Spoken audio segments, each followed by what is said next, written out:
Y bueno, ya le decía, Xóchitl Gálvez va a impugnar la elección del domingo, luego de acusar una presunta participación del crimen organizado en los comicios de este 2 de junio. Pese a que la candidata de la coalición Fuerza y Corazón por México reconoció ya su derrota por un amplio margen frente a Claudia Sheinbaum, también denunció que la carrera por la presidencia fue desigual, pues el Estado se dedicó a hacer campaña a favor de Claudia Sheinbaum. Una elección de Estado, como lo han dicho en la oposición, que fue lo que se vivió en este proceso electoral que culminó el domingo, este 2 de junio. Es decir, la injerencia del gobierno, pues, en las elecciones de forma clara y violatoria a las leyes electorales. Ese ha sido el argumento de la oposición. Por su parte, Jorge Álvarez Maínez arremetió en contra de Xóchitl Gálvez, al recordar que la oposición exigió un voto por voto en la elección del 2006 con Felipe Calderón, pero ahora busca impugnar los resultados de este proceso.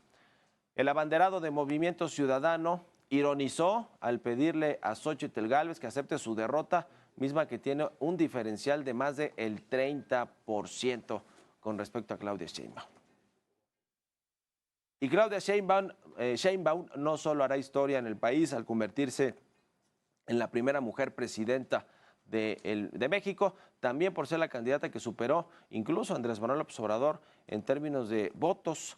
Para que se dé una idea, hasta el momento Claudia Sheinbaum cuenta con cerca de 33 millones de votos, es decir, el 59% de las preferencias, mientras que Andrés Manuel López Obrador en el 2018 obtuvo poco más de 30 millones de votos, lo que le representó el 53% de la participación ciudadana. En fin, arrasó Morena y eso es una realidad, y por eso estas mayorías legislativas en la Cámara de Diputados y en el Senado.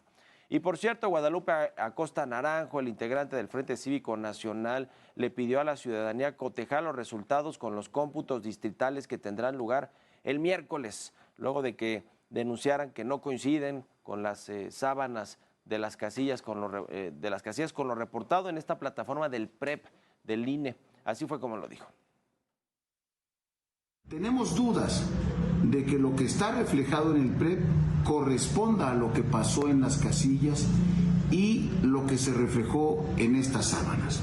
No hay mejor manera de que el miércoles, por una disposición de ley, comienzan a cotejarse una por una.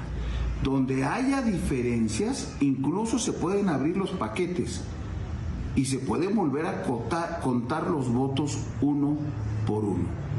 Así que, amigas y amigos, todos los que tenemos estas dudas, juntemos nuestra información y acudamos a las sedes distritales en cada una de las entidades del país. En tanto, las felicitaciones a Claudia Sheinbaum continúan. El Pleno de la Suprema Corte de Justicia de la Nación reconoció el triunfo de la candidata de la coalición Sigamos Haciendo Historia en las elecciones presidenciales de este 2 de junio. Mediante una carta, los 11 ministros y ministras de la Corte desearon el mayor de los éxitos a Sheinbaum durante el periodo que gobernará al frente del país. Pues le tienden la mano los ministros y ministras de la Corte a la presidenta electa. La verdad es que no les queda de otra, porque ya no podrán hacer nada si tanto Claudia Sheinbaum como el presidente López Obrador, que ayer dijo, por cierto, que va a revisar con ella este plan C, estas reformas estructurales, constitucionales, empezando por la del Poder Judicial, pero ya no podrían hacer nada los ministros, ¿eh? Si pasan esta reforma con las mayorías, nada, y se puede disolver la Corte y, pues sí, buscar que los ministros y ministras ahora sean electos vía el mandato popular, vía una elección como la de este domingo. En tanto, Claudia Sheinbaum agradeció las felicitaciones, muestras de apoyo de todos los actores políticos, así como de los mandatarios de diversas naciones. También agradeció, le decía, a Rogelio Ramírez de la O por aceptar seguir al frente de la Secretaría de Hacienda y Crédito Público durante su gobierno. Así fue como lo dijo. Quiero en particular agradecer al doctor Rogelio Ramírez de la O por aceptar continuar al frente de la Secretaría de Hacienda y Crédito Público. Es un hombre con gran reconocimiento nacional e internacional, honesto, conocedor, profesional, es un gran servidor público que da certeza del buen manejo financiero y económico, como le ha dado al presidente Andrés Manuel López Obrador y que también tendrá nuestro gobierno. Sin embargo, no todo ha sido celebración. Tras el triunfo de Claudia Sheinbaum, le decía que los mercados reaccionaron y reaccionaron mal. La Bolsa Mexicana de Valores y el peso registraron unas de sus peores caídas en los últimos meses, por lo menos de lo que hemos visto en los últimos años, hacia el 2022, en marzo del 2022, cuando estábamos en esos temas del COVID-19 y de la pandemia. En el 2020, perdón, de marzo del 2020, previo justo a la pandemia. La moneda mexicana, el peso, ayer se depreció 4.3%, cerró en 17.7 pesos por dólar y ahora en las operaciones que arranca en este martes, pues llegó hasta los 18 el tipo de cambio, 18 pesos por dólar, lo cual nos habla pues de una depreciación. Todo lo que había ganado en el año ya lo perdió el peso mexicano en un solo día, en este lunes. Mientras tanto que la Bolsa Mexicana de Valores también bajó y bajó fuerte, 6.11%. Perdió ayer el índice de precios y cotizaciones de la Bolsa Mexicana de Valores y le decía que el indicador principal de la Viva, que es la otra bolsa, la Bolsa Institucional de Valores, perdió más de 7% en la jornada de este lunes y tuvo que suspender sus operaciones por la fuerte caída que presentó su principal índice de la Viva y que es esta de la Bolsa Mexicana de Valores, su peor desempeño desde el 9 de marzo del 2020. Así que pues los mercados también votan o se manifiestan, y ayer le manifestaron el rechazo a la mayoría calificada que obtuvo Morena en las urnas este domingo y que pues le puede dar entrada a todas estas reformas constitucionales que son consideradas por los inversionistas como regresivas y como pues reformas que dañan la institucionalidad de México.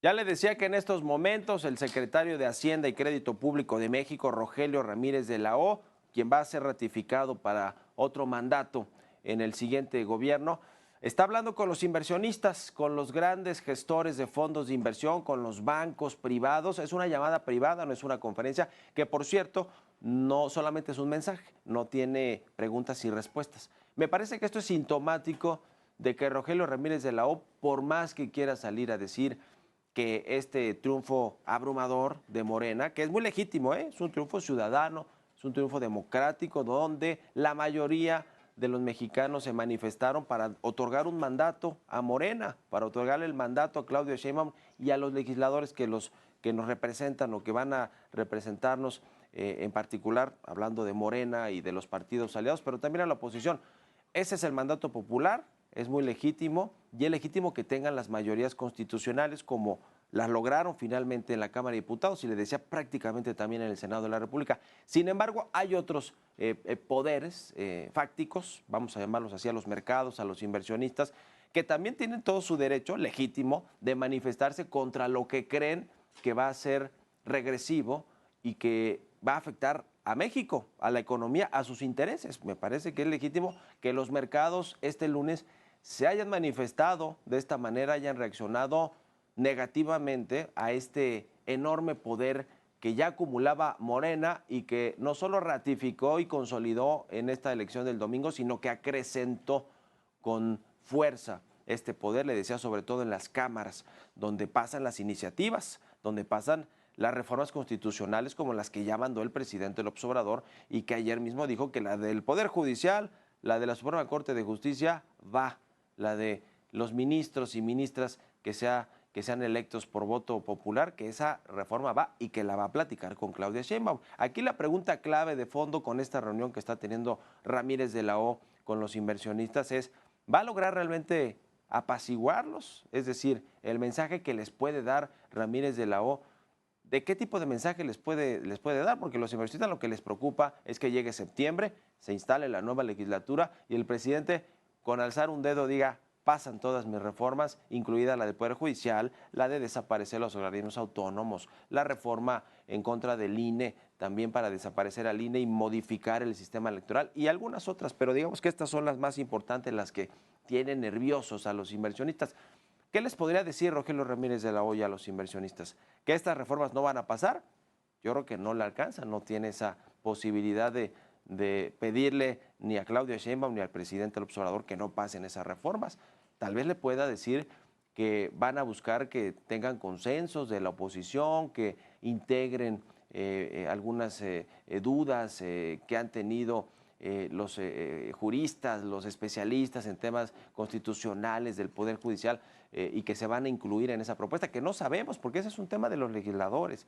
Pero ¿qué más les puede decir Rogelio Ramírez de la O para tratar de calmar los ánimos de los inversionistas, los que tienen los bonos de México? No estamos hablando de los grandes empresarios que tienen sus plantas de producción en México, no, estamos hablando de los que tienen los bonos del gobierno mexicano, que son inversionistas extranjeros, fondos de inversión, fondos de pensiones, inversionistas nacionales, que con un botón pueden sacar su dinero, como ya lo vimos ayer, de alguna manera con esta depreciación del peso. No fue otra cosa más que la salida de una parte de los capitales invertidos en los bonos del gobierno mexicano ante un temor de que estos cambios puedan ser regresivos y le afecten estructuralmente a México, a la economía, a sus instituciones, al Estado de Derecho, a la certeza que le dé a las inversiones. Ese es el temor de los inversionistas y yo digo otra vez, legítimo, porque es su dinero, ¿no? Es el dinero que está invertido en México, que por más que tenga un equilibrio económico, financiero, grado de inversión, tenga certeza sobre su política económica, Claudio Sheinbaum ya dijo que va a mantener al Banco de México de forma independiente, autónoma, que va a tener disciplina fiscal y financiera. Vaya, yo creo que eso le da confianza a los inversionistas, pero aquí el asunto son las reformas. ¿Cómo se podría tener un Estado de Derecho pleno, que es lo mínimo que busca cualquier inversionista, si no hay una corte que es independiente, ¿no? Un poder judicial. Eso es lo que los pone nerviosos a los inversionistas. Ya vamos a ver qué sucede y a ver si no le pasa a Rogelio Ramírez de la O lo que le pasó en algún momento a Arturo Herrera, que fue el segundo secretario de Hacienda de López Obrador, cuando fue a decirle a inversionistas y a un diario del Reino Unido, al Financial Times, que la refinería de Dos Bocas pues prácticamente no se iba a hacer porque no había los recursos para financiarla. Bueno, regresó y le fue como en feria en México con el presidente López Obrador. O como le sucedió a Alfonso Romo, el otrora enlace de López Obrador con la iniciativa privada, que les aseguró durante la transición del 2018 a los empresarios que no se iba a cancelar el aeropuerto de Texcoco. Y bueno, lo canceló López Obrador con una consulta a mano alzada antes de asumir el gobierno formalmente, antes de tomar protesta durante la transición. No vaya a quedar así Rogelio Ramírez de la O con lo que les va a decir hoy a los inversionistas. En fin, se manifestaron ayer los mercados y vamos a ver cómo vienen los próximos días. Y de aquí hasta septiembre, yo creo que hasta septiembre se va a mantener esta incertidumbre porque es cuando entra la nueva legislatura y cuando López Obrador, en su último mes de gobierno, bien puede decir que van todas las iniciativas constitucionales que ya están ahí en la Cámara de Diputados. Ya lo veremos.